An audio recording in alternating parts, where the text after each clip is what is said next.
And you know about the bogus letters. Everybody write them, clubs write them because they need help. Additionally, as parents found it more difficult to pay school fees, provide lunch money, and purchase school equipment, some teenagers, both male and female, opted not to continue their education. The young men saw access to a gun as an option for power and economic gain, as exemplified by those who had gone this route and who appeared to have gained social mobility.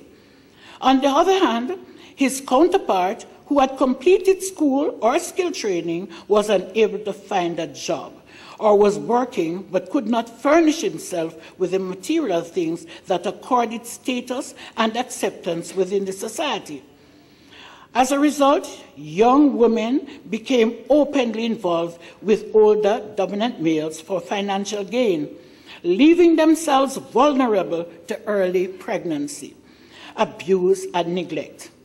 These are some of the underlying factors that contributed to the manifestation of continuous violence within the community and further fuel the closure and removal of businesses from the periphery of inner city to more secure locations where production could continue without impediment.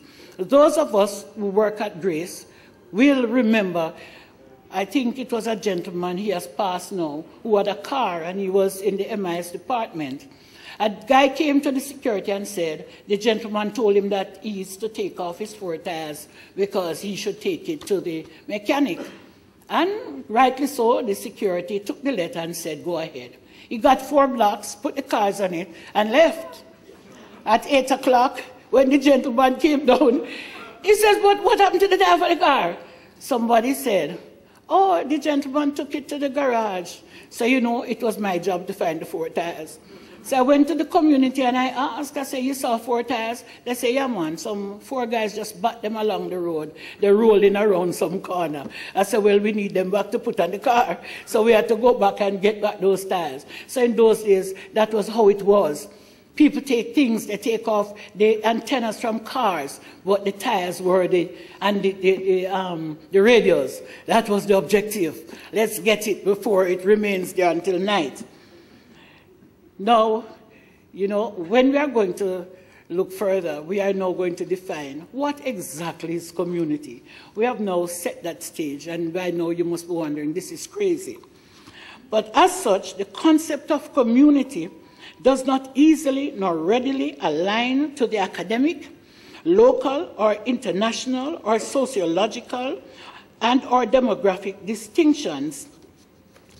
In fact, communities usually define themselves according to their boundaries, which are subject to political affiliations, geographical landmarks, and gang locations with their attachments someplace other than their location claimed by the gang as theirs. These are usually contrary to established boundaries which are maintained by government agencies. Now you see the problem? That is the beginning of the problem. We really don't know where we are working. So the community is defining themselves one way, and we are defining the communities in another way. We are not getting along at all. The hierarchy of the community structure consists of the member of parliament, the councillor, the dominant leader and/or activists, corner leaders, and crews. The dominant leader maintains the community boundaries and ensures that the political affiliation is maintained. Within this context, gangs are recruited based on their intra-community status. And by that I mean their status in terms of whether or not they have family. This refers to their association and affiliation to the strata of power. In some instances, many young males are recruited based on their lack of status. That is, persons who oftentimes are referred to as waste people, meaning they have no relative or family structure to deter negative influence. In other words, the bigger your mouth is the safer your children. And so it is a way in which people learn to behave. It's not that the community members are vulgar, but they have to stand up. They have to protect their family because it is very hard to survive in these communities. Waste people are those people. When somebody go to a house and kill a mother, kill a father, and leave 6 children, those children, how long can an aunt, a older sibling support these children? They can't.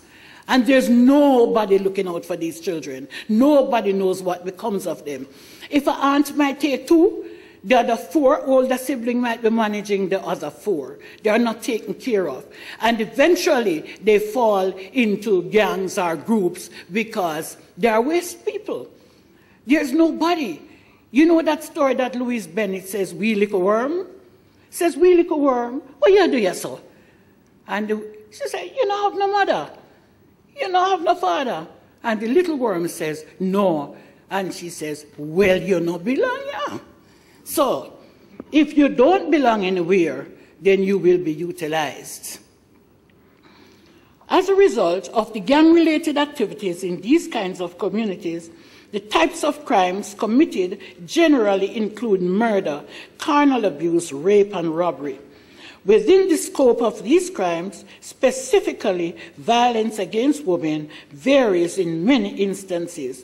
It is found that in most garrison communities, some women are punished, are called informers, because, as you say, woman shot enough, which sometimes lead to their demise as their work may carry them across borders. Domestic violence is another one of the major contributory causes for violence against women. It usually occurs as a result of the male dominance in the male and female relationship, or in some instances, when the women start to become part of organizations, governance structures, start to get exposure, the men become jealous, and therefore the abuse continues. Women have little say in the relationship, as the male is not necessarily seen as the provider, because in most instances the men are not employed.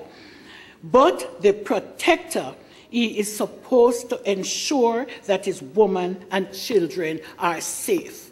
That is his major role. So when somebody say, "Why did she ask baby for this man? Him not work?" It is about his ability to protect, to take care, to be there, to ensure that when I go to my bed, I won't die tonight.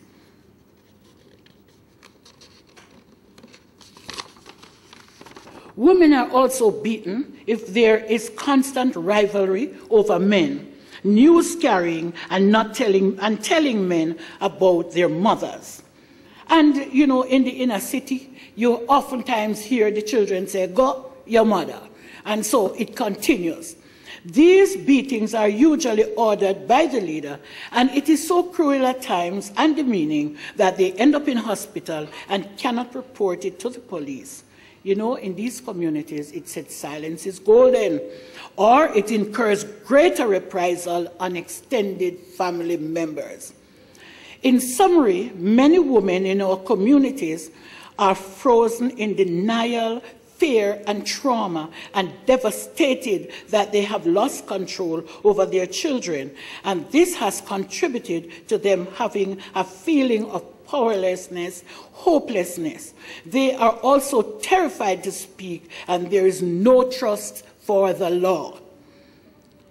It is clear that crime, especially violent crimes, can have a profound impact on many aspects of family and community. For survivors, the psychosocial consequences are often the most pernicious as they struggle to deal with the trauma and grief. This trauma and grief is pervasive and sometimes evidenced in the mood of the community, with behavioral manifestations such as fear, anxiety, aggression, and depression being exhibited. Families are often dislocated and broken up.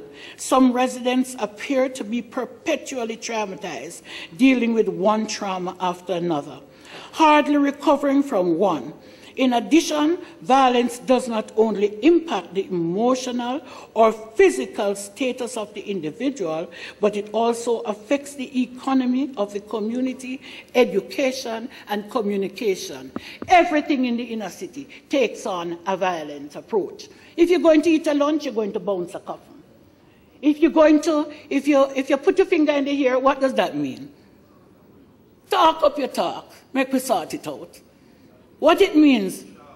Salute, don't it? Sweet salute, it means celebration. But if you go like this, what it means? It is a threat and it is death, right? And it is to your demise because you are now threatening somebody, or if you point it to the person's face. So even finger movement. If you're riding a bicycle and you up off the bicycle on the back, a man might just say, boy, I'm just jump off of the back of the bicycle. Look like him going to draw something. So that man might just reach before you. You might not live. It is as serious at that within our community.